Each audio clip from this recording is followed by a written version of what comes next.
Halo semuanya, pada video kali ini saya akan menjelaskan mengenai beberapa soal mengenai bagaimana cara kita menentukan suatu reaksi. Apakah dia reaksi pembentukan standar, atau reaksi pengurangan standar, atau reaksi pembakaran, gitu ya. Untuk soal-soal seperti ini, itu merupakan dasar dari kalian mengerjakan soal termokimia, ya. Jadi soal termokimia itu ada banyak sekali reaksi yang harus kalian ketahui dasarnya terlebih dahulu, ya. Jadi misalnya kalau ditanya tentang reaksi pembentukan standar, itu menjadi dasar untuk kalian mengerjakan soal perhitungan pada termokimia, gitu ya. Nah, sebelum kita lanjut untuk mengerjakan contoh soal berikut ini, saya harapkan kalian belum subscribe untuk subscribe channel ini sekarang juga ya, karena setiap hari kami upload video mengenai matematika, fisika, kimia, dan biologi ya. Jangan lupa kalian share juga ke teman-teman kalian yang memerlukan ya. Dan kalian jangan lupa juga untuk nyalakan notification-nya ya, biar kalian tahu kalau kami sudah upload video. Oke, sekarang langsung saja untuk soal yang pertama. Persamaan berikut yang termasuk reaksi pembentukan standar. Ini ditanya itu adalah pembentukan standar ya. Berarti kan harus tahu dulu maksud dari reaksi pembentukan itu apa. Jadi reaksi pembentukan itu adalah reaksi pembentukan senyawa dari unsur-unsurnya gitu. Jadi kalau dia reaksi pembentukan standar, bagian reaksinya semua unsur. Sedangkan di bagian produknya itu adalah pembentukan senyawanya. Senyawanya cuma satu ya. Gitu ya. Jadi kalau reaksi pembentukan, kalau kalian lihat produknya ada dua gitu, berarti pasti dia bukan reaksi pembentukan gitu ya. Jadi di produknya itu ada senyawa yang dibentuknya. Apa senyawa yang dibentuknya gitu. Itulah produknya gitu. Tapi di bagian reaksinya itu semua unsur. Jadi kalau kalian lihat di bagian reaksinya ada senyawa, berarti pasti dia bukan reaksi pembentukan gitu.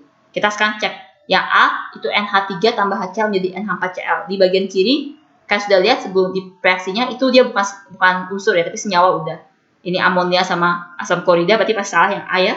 Yang B, PCl3 nih, dia kan senyawa ya, bagian kiri, berarti salah juga. Yang C, setengah I2 tambah setengah H2 itu menjadi HI. Nah ini benar nih, karena I2 kan, dia kan unsur ya. Unsur kan harus ingat unsur yang bentuk molekul diatomik ya, ada H2, ada N2, ada O2, terus sama di bagian unsur halogen seperti I2, Br2, Cl2, F2 gitu. Berarti ini benar ya, karena setengah I2 tambah setengah H2 itu menjadi HI. Ya, karena di bagian reaksi semua dalam bentuk unsur. Ya, sekarang kita lihat nanti SO2 tambah setengah O2 menjadi SO3. SO2 nih sudah dalam bentuk senyawa, berarti salah juga. Yang E, Ag plus tambah Cl menjadi AgCl. Hati-hati ya, di sini ada Ag plus. Ya, Ag plus itu berarti dia dalam bentuk ion ya, bukan unsur ya. Padahal kalau misalkan kalian dituliskan Ag tambah Cl aja, itu juga salah juga, karena seharusnya Ag tambah setengah Cl2. Ingat Cl itu dia dalam bentuk molekul diatomiknya. Ya, jadi Cl2 harusnya, bukan Cl itu. Jadi Ag tambah setengah Cl2 yang benar, itu menjadi AgCl. Berarti yang E juga salah, sehingga yang benar itu adalah yang C. Untuk nomor 1. Sekarang yang kedua, di antara reaksi berikut yang tergolong reaksi penguraian. Berarti penguraian itu kebalikan dari pembentukan ya.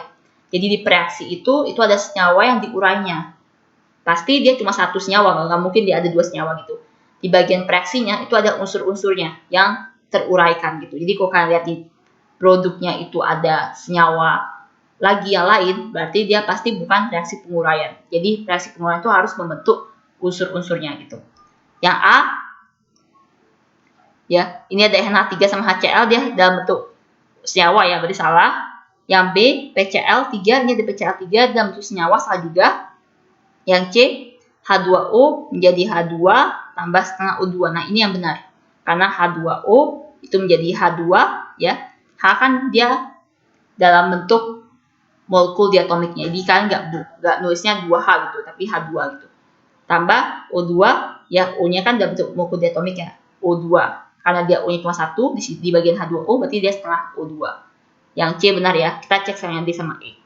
Yang D, ya bentuk SO2 dia, seharusnya membentuk unsur ya, bukan senyawa, berarti salah juga yang D. Yang E, N2O4 menjadi 2NO2, salah juga ya, NO2 kan dia masih dalam bentuk senyawa, berarti salah. Berarti yang benar untuk yang soal yang kedua itu ada yang C. Sekarang yang ketiga, di antara reaksi berikut yang tergolong pembakaran, yang mana yang termasuk pembakaran standar? Reaksi pembakaran itu adalah reaksi suatu senyawa itu ditambah dengan O2 ya. Kalau ditambah dengan O2 dia termasuk reaksi pembakaran gitu ya. Kita sekarang cek A, B, C, D, E semua ditambah dengan O2 ya. Kalian lihat semua CH4 tambah O2, H2 tambah O2, C2H6 tambah dengan O2, SO2 tambah O2, Fe tambah O2. Berarti semua pembakaran ya. Tapi kalian harus lihat nih pembakaran standar. Jadi maksud dari pembakaran standar itu adalah senyawa yang dibakar itu harus 1 mol gitu. Kalau misalkan pembakaran aja misalnya, reaksi pembakaran berarti semua termasuk reaksi pembakaran. Tapi kalau dia reaksi pembakaran standar berarti senyawa yang dibakar itu cuma 1 mol gitu. Artinya senyawa yang dibakar itu dia koefisiennya 1 gitu. Yang B itu kan 2, yang dibakar kan H2 hidrogen. Hidrogennya ada 2 kan, berarti salah yang B. Yang C, C2H6 ya, itu etana. Etana itu dia depannya ada 2 ya, berarti koefisiennya 2 berarti dia. Berarti salah juga. Yang D, 2SO2 tambah O2. Yang SO2 nih. SO2 nih yang dibakar kan dia koefisiennya 2, berarti salah juga. Ya. Ini Fe tambah O2. Fe-nya itu yang dibakar itu ada 4 mol. Ya karena dia depannya itu ada 4. Koefisiennya 4, berarti salah. Berarti jawaban yang benar itu adalah yang A. Karena CH4 itu cuma 1 mol yang dibakar. Jadi CH4 tambah O2 itu menjadi CO2 tambah H2O. Ya. Sekarang yang keempat, yang terakhir. Di antara reaksi-reaksi berikut yang menyatakan perubahan entalpi pembentukan CO. Ya, ditanya pembentukan CO ya.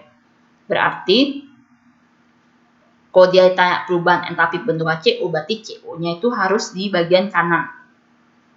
Dia harus hanya ada CO di bagian kanan. Kita cek sekarang A sampai E.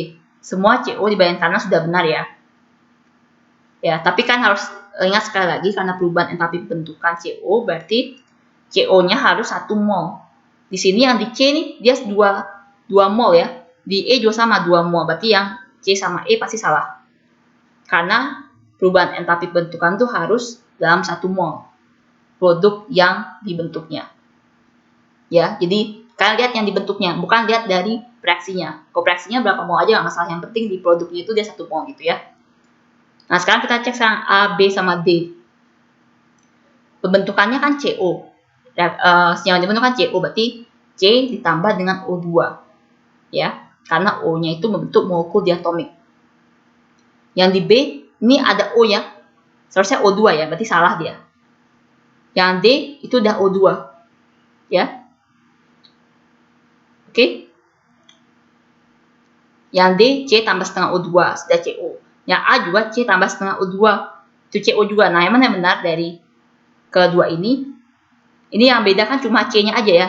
Yang A itu dia solid karbonnya, sedangkan yang D karbonnya gas. Sedangkan kalau karbon itu dia pasti dalam bentuk solid kan. Berarti yang D salah. Berarti jawaban yang benar untuk yang keempat itu adalah yang A. Oke, sekian saja pembahasan saya untuk soal-soal kali ini. Mudah-mudahan kalian bisa mengerti ya. Bukan ada yang kurang mengerti atau ada yang ingin kalian tanyakan, kalian bisa komen di kolom komentar ya. Jangan lupa kalian like, share, dan subscribe. Terima kasih.